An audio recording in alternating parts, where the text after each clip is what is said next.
and I'm so excited po, no, to share this with you. So thank you, Coach Anne. Know how to cut fat, but keep taste in your favorite recipes. All right, so let me share with you po briefly ang aking transformation, no? Um, Yes, I'm Geraldine Tambawan from Fairview, Quezon City, 35 years old and a mom of two, weight loss program, and I lost a total of 34 pounds and still counting and enjoying the journey po. So dating extra large, kitang-kita nyo naman po. And plus size yung sinusuot ko. Ngayon, small to extra small na lang. Without that too much na pag-fasting, no? 5 times a day pa nga po akong kumakain. At nakakatuwa, no?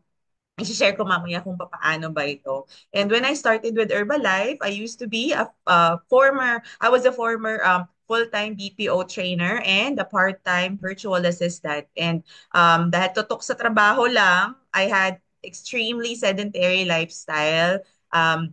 At yung pinaka-ayoko po doon kasi very poor yung eating habits ko and food choices na nag-lead talaga na mag-gain ng extra weight. Hindi lang ako, pati yung pamilya ko. Syempre, di ba po, kung anong lutuin at ihahain ng nanay, ayun ang food ng lahat. Tama po ba? At kagaya nung mami na share kanina, no? Kung ano yung tira ng anak, ikaw yung taga-ubos. Agree po ba yung mga nanay dyan? Type 1 naman, no? Kung agree kayo doon sa idea na yun. Yun. So, I had a lot of discomforts and I tried mga fad diets na nakikita ko po online. Sadly, hindi sila sustainable for me. And ayun nga, I gained more weight than I lost. I lost my confidence at mas magastos dahil sa mga na-develop na mga health concerns. And I'm grateful to have found a solution at Herbalife, no? Consistently for over a year now, I've been taking our complete healthy breakfast, aloe, tea, and shake, and our favorite supplements, no? The F2 vitamins and minerals, fiber and herb, fiber bond, at ang personalized protein powder. Ayun, along with my whole family na ito, hindi lang ako, no? Kasi kung naging healthy ako, I can't help but really share it, no? And always, yung mga anak ko, yung pamilya ko, yung naiisip ko na dapat healthy din sila.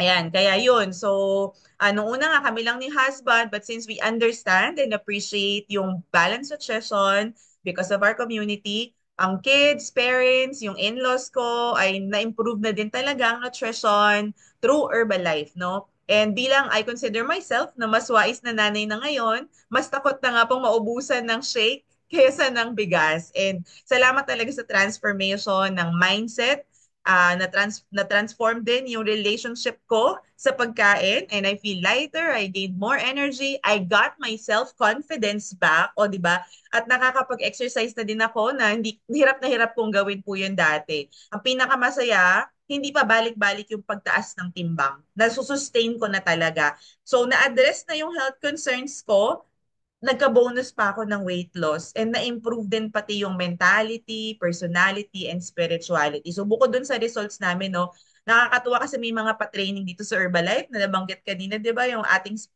um, extravaganza. So talagang we do our best po na mag-qualify sa hindi lang sa local training like yung Kickstart and yung mga spectacular natin, no, even yung ating an international event. And our first international event was last year, Thailand Extravaganza. So I was there raising the flag, representing the Philippines, no, na hindi ko akalain na pwede ko palang i-represent ang Pilipinas. Nakakatuwa, over 25,000 people na nandun, supervisors, no, and 14 countries. I was there raising the flag of the Philippines. Very emotional po ako ng time na yun.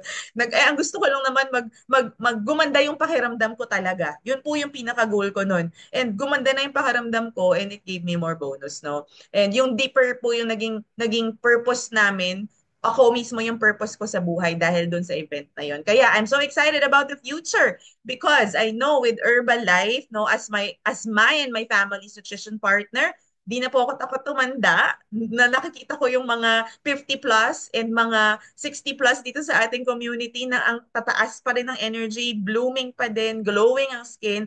I don't feel like, na takot na akong mag-edad. Dati ganun po ako. So, ngayon hindi na. So, and nandito yung possibility na ma-improve yung yung health, even yung income, andito na po lahat. That's why I really love Herbalife. So yan. And let's proceed na po sa ating topic.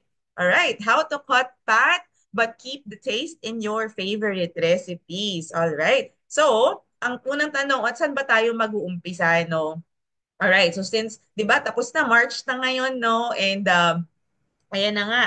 Um, ikatlong buwan na ng ng taong 2025. So yung iba baka na-frustrate na sa mga naging New Year's resolution ninyo. Ito na yung sagot, no. Let's do the changes kasi ng paunti-unti lang po. So, paano ba yung paunti-unti?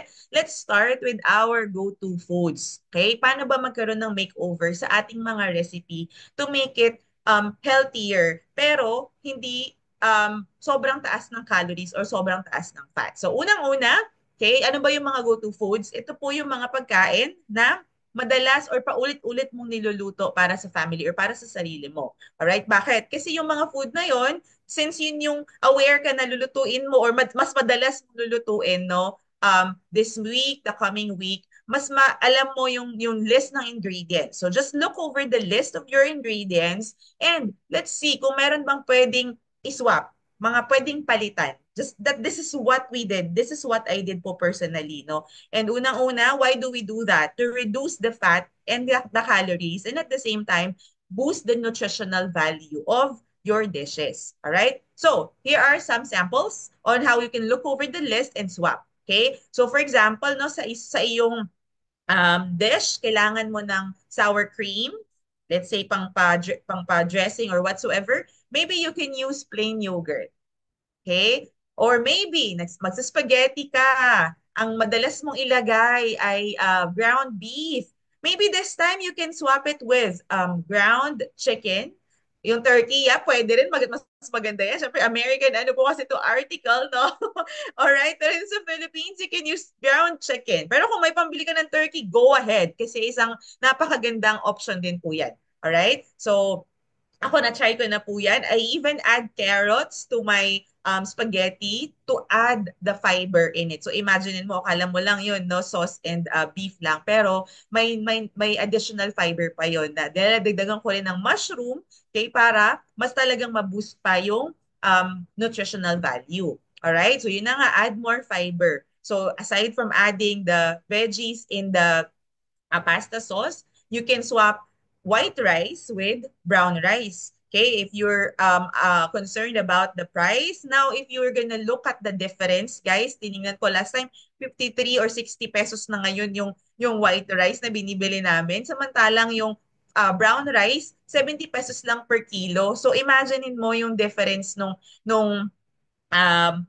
presyo nila. Pero yung fiber na makukuha mo sa brown rice, sa black rice, okay, mas mataas kaysa dun sa white rice. So, sometimes you just have to also prioritize. Okay? And then, maybe you can sneak some fruits into a salad or side dish. Alright? Para madagdagan talaga yung fiber and yung mga substitute, no, let's use substitute ingredients that provide nearly the same taste. Okay? And I'll have more. Mas marami pa po akong mga bibigay sa inyo ng mga tips in a bit. Alright? So step 2 natin. So we only have 2 steps. Ano yung una?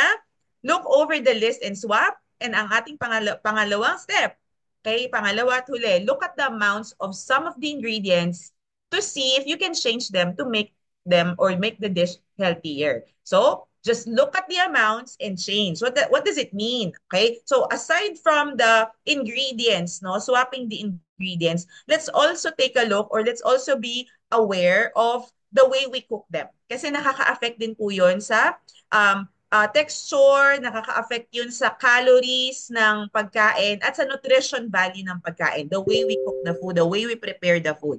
Alright? So, one of the tips, okay, let's say yung pagkain na gagawin mo ay kailangan mong i-fry. Okay? So, imbes na i-deep fry mo siya, maybe it's better, it's okay na isote mo na lang siya, igisa, or i-stir fry mo. Okay? That way, mas mariretain or mas madami yung nutrition na mariretain kasi kapag finry po natin, as you know, bukod sa natutunaw yung nutrition or yung nutrients from the food, Okay, nasusunog, nasisira yung nutrients from the food, nadadagdagan ka pa ng bad fat, alright, mas tumataas pa yung calories nun. Okay, nadodoble actually. Alright, so saute or stir fry instead of frying. Next, okay, if you are using salt or sugar, baka kayang mas kontian na lang ang ilalagay na salt or sugar. Alright? And next, maybe you can double the vegetables. Okay? So, dati kung nilalagay mo lang isang carrot, isang potato, maybe you can make it two this time or dalawang carrots, dalawang potatoes na. And dagdagan mo pa ng konting mga greens. Okay? So, that's how you double the vegetable. All right? And you'd be surprised, no? At how many calories you can save with just a few changes to the way you cook your food. All right? So, caution lang, okay? Just a bit of caution. Don't try wrong a right or don't try to wrong a right. What does that mean? Okay? So naisip nyo, okay, sige, meron akong fish and vegetables dito. So low calories to, mataas sa protein, mababa sa fat. So, yun nga, isipin mo, i-ano ko to, i-fry ko. For example, no, talong. Okay, yung talong, ang sarap niya ng prito, di ba? Okay, pero pag pinrito mo yan, again, yung sinabi ko kanina po, no, mababawasan talaga yung nutrients and at the same time, tataas pa yung fat. So, let's not be fooled into the thinking that yung konti yung calorie ng ingredients mo, so you can just do whatever with the food, the way you cook them. So let's be mindful of the cooking then, the process, the preparation. All right? So let's remember, no, small changes lang po yung gawin natin, no, to our recipes. Small changes lang. Huwag yung sobrang laking revamp talaga agad sa ating recipes.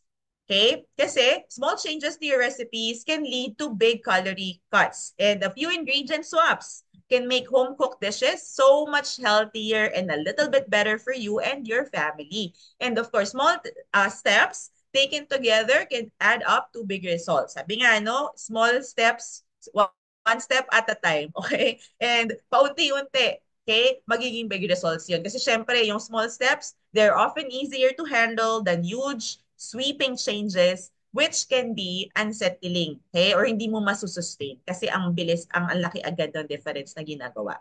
Alright? Okay, so ito, here are some ingredient swaps and tips for healthier dishes. You can take a screenshot. Alright? So, sino mahilig dyan sa soup or sa mga meatloaf, mga casseroles, yon mga salad, no? Alright. Let's add diced vegetables. Kung hindi diced, maybe grated vegetables sa ating mga soup, sa mga pasta, no? Mga pasta sauce para ma-reduce natin yung overall calories nito and at the same time boost nutrition. Alright? So, sino naman mahilig dyan sa mga steamed vegetables. Okay, so another way na mas magandang pagluto. Again, instead of frying, deep fry, you can also try pala yung sa mga meron dyang mga air fryer para yung food mas maluluto on its own oil. Alright? Or better yet, kung walang air fryer, that's fine. You can also steam your vegetables. And nakakatuwa pa dyan, iwanan mo lang, di ba? For example, sa rice cooker, no? Pag ako may ginagawa, dalawa yung rice cooker, yung isa para sa brown rice iluluto, tapos yung pangalawang rice cooker, dun ko ilalagay, for example, yung broccoli or cauliflower na ipapartner sa, let's say, chicken barbecue.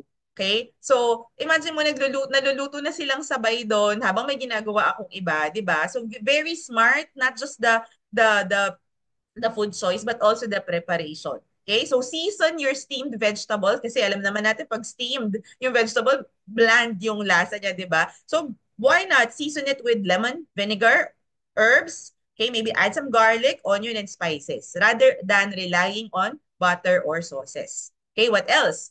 Okay, add fruits to salad for a change lang, no? Mag-try ka ng fresh orange or tangerine sections, maybe apples or kiwi or pineapples, no? And instead of using just iceberg lettuce, you can add or use green leafy vegetables, okay, for more nutrition.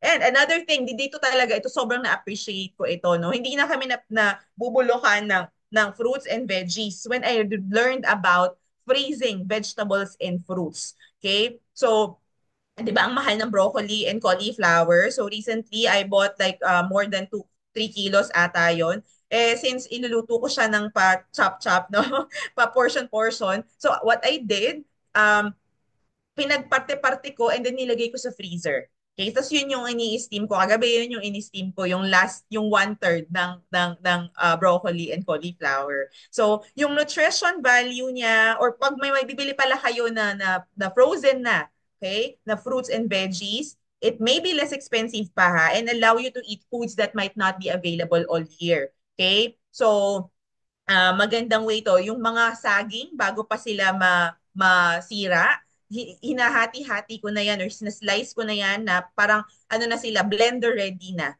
And I put it in Ziploc bags, or kung meron kayong mga canister, parang hindi na kayo bumili, no, ng Ziploc na plastics. Okay? Pwedeng-pwede yun. Tapos i-freeze nyo lang. And then the time na mag-shake ka na, pwede mo nang i-add yung fruits or yung vegetables. Alright? Next, you can thicken soups without added butter, flour, or cream. Okay, dati talaga ito yung ginagamit ko pang create ng roux, no? Yung flour and butter. Ngayon, I realize na pwede pala na broth and vegetables, ibe-blend ko lang. Total, meron na akong blender. Kung may blender din po kayo, try it. I-blend mo po sila together and then ibalik dun sa soup para yung soup mas maging thick. Alright? And you can make your own cream soups pa, no? By cooking your vegetables with broth, onions, garlic, and seasoning. Tapos ipopuree mo din siya sa blender, no? With a little evaporated non-fat milk or yung mga soft tofu, okay? For delicious creamy soup. All right, next, try different mustards and vinegars for seasoning salads and veggies without fat. Okay? So instead of using yung mga mayo na high in fat, no, let's use mustards, vinegars. Kami po, ito I realize I can do that pala. Nung nandun kami kila Mother Arlene. You can use our aloe. Yung aloe natin, lalo yung mango flavor, ang sarap niyang ilagay sa salad. As in, so nadoble na yung nutrients mo, no? Tapos meron nakaalo ka pa, no? Grabe yung cleansing detoxification, ang saya. All right? And double the recipes for dishes or double recipes for dishes that freeze well.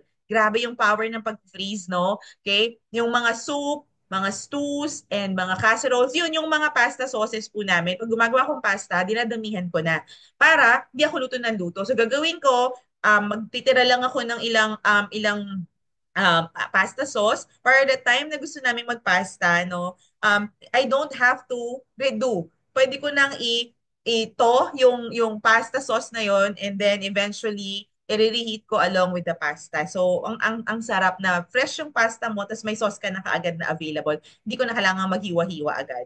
Alright? So, instead, yun nga, pwede mong gawin yon para in case na very busy ka pero you wanna cook or you wanna have something hearty and healthy, 'di ba? Hindi mo kailangang mag-resort sa pagbili sa labas. Okay, sa mga drive-thru or mag-order sa Foodpanda or or saan ba na ordering platform. All right? So, 'yun ang some of the ingredient swaps and tips for healthier dishes. And you can also try these simple recipe swaps. For example, no, yung ground beef nga. So, kung yung food mo na lulutuin ay kailangan ng ground beef, maybe you can substitute it, okay, kung available, or makakahanap ka ng ground turkey, chicken breast, or ito, maganda to, plant-based substitutes like soy ground round.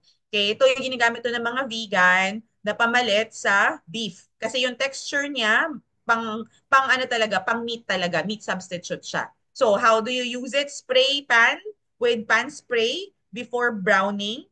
Drain any fat from the pan after browning, and then soy ground round is already cooked. So, that's how you prepare it.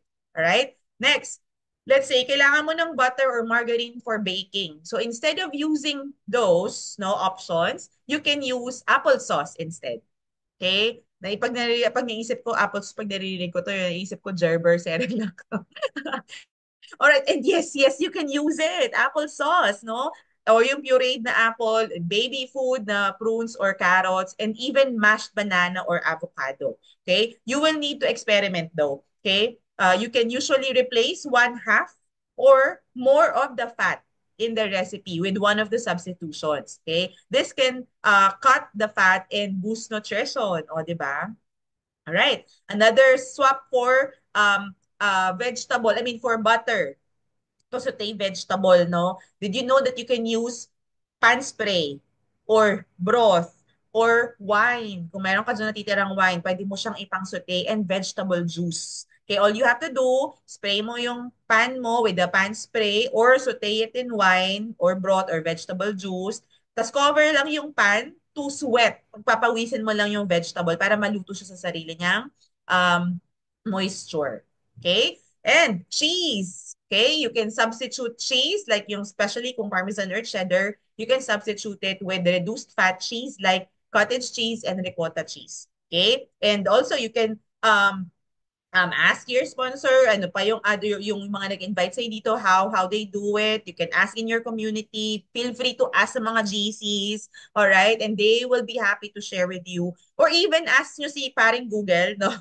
Ask lang kayo, what's a better substitute for cheddar or Parmesan cheese or any other cheese? Okay? So yan, use reduced fat cheese and reduce the total amount in the recipe kung kayang-kaya naman. Okay? And next, eggs in baking. So yes, healthy naman yung eggs, Coach Jay. Why do I have to replace it? So alam naman natin po yung yolk nun, di ba? Or meron lang tayong allowable amount of egg intake a day. All right. So if you still really want to use the egg, you can use the egg whites instead or egg substitutes. Okay? Yung egg substitutes po, same thing. Yung parang sa soy ground round kanina. This is a substitute, vegan substitute for egg. Okay? This is 99% egg white. Egg substitutes are 99% egg white. And you can also use two egg whites to replace one whole egg in baking. Okay? And next, mayonnaise. Okay. So ako, personally, yung ginagawa ko, imbes na real mayo, nung tiningnan ko yung calories niya and yung nutrition content, yung value, when I compared it with the Magic Mayo, no, I really saw the difference. Ang laki ng difference. So yun, ginagamit ko yung mga non-fat mayo na ngayon. Sometimes, mas maganda yung mustard and yung hummus. Okay? So just use them or avocado kung meron kang available, at least mas natural. All right? And then for nuts naman, yes, we know nuts are really high in protein, no? Plant-based protein to. However, mataas din po ito sa fat. So, kung nagugutom ka, one tip, don't eat nuts agad-agad. Okay? Kasi mapaparami yung kain. So, be mindful lang, be intentional. You can reduce it by half. So, tingnan din yung nutritional value kung ilan siya per serving. Alright? And reduce it in half. Alright? And mindset lang. Okay, mag-thank you ako. Ginagawa ko, thank you na kaagad, Lord, na itong half ng food na to makakabusog na sa akin. Sa chan ko at sa mga cells ko, babalik silang happy. Ganon. So, for added flavor, toast lightly in a dry skillet to enhance the flavor of your nuts. Okay? Okay, next. White rice or regular pasta. We mentioned this earlier. Instead of white rice, you use brown rice or yung mga whole grain pasta. Okay? Like quinoa, millet, and buckwheat. Sour cream and cream cheese. So last na to. Okay, imbes na sour cream cheese nga, cottage cheese. So meron pang healthier version. You can use almond milk or yogurt. Okay, ito yung mga non-fat versions natin. Okay, evaporated non-fat milk in place of cream. So plain non-fat yogurt is a great substitute for sour cream. All right, so let's remember po, no, to cut down on fat and calories when cooking, let's use more whole grains and add more vegetables and fruits to our dishes. And lastly, always have fun experimenting. Okay, let's not look at it as a burden. Kasi let's have fun, let's enjoy our journey, let's enjoy the preparation and the cooking. Kasi you'll be surprised na mag-end up ka na mas gusto mo pala yung healthier version at magugustuhan din ng family mo even better, no? Yung healthier version ng recipe. Okay? All right. So, we're so blessed here at Herbalife kasi 'di ba bukod dun sa ating global nutrition philosophy na balanced nutrition ng kailangan and magiging bonus na lang yung pag-correct ng ating mga weight. Okay? May it be weight gain, weight loss, or pag-maintain ng health or whatever it is. Okay, we have all the products that we need as our smart, okay, science-backed, award-winning products na nandito na sa market for over 45 years in 90 plus countries. So yung pagtitiwala, yung resulta, yung effect nito, no? We are even awarded as the #1 active lifestyle nutrition brand in the world. Okay, #1 in weight management and well-being. Okay, and in the world. So andyan lahat ng mga products, inner products, outer products. If you can substitute your whatever you're using now, for example, shampoo, no, and conditioner, better if you use the science-backed premium products of Herbalife. Okay? And it's your turn na. Okay? You choose the breakfast, you choose the food. I'm not saying you cannot eat tapsilog. Again, the timing. All right? And look at the comparison. All right? So it's up to you sa mga nag-healthy breakfast na dyan. Congratulations. Sa mga matatagal na nagbe-breakfast 15 years, 19 years, 28 years, congratulations. Saludo po talaga ako sa inyo for really prioritizing your health and doing it. No, talagang yun na yung lifestyle. Okay? Lifestyle na pag-prioritize sa health. All right? So just a few thoughts lang before I end this. Okay? So many people spend their health gaining wealth and then have to spend their wealth to regain their health. So sinabi kanina ni Coach Cecil, di ba, our health is our investment. So let's treat our health as our bank account. Okay? And yung mga good food choices natin are our good investments. Okay? So it's really important that we prioritize our health now before it's too late. So yan. So thank you po. I hope I was able to add value to you today and give justice to your time to listen to me. So thank you so much po and back to you, Coach Anne.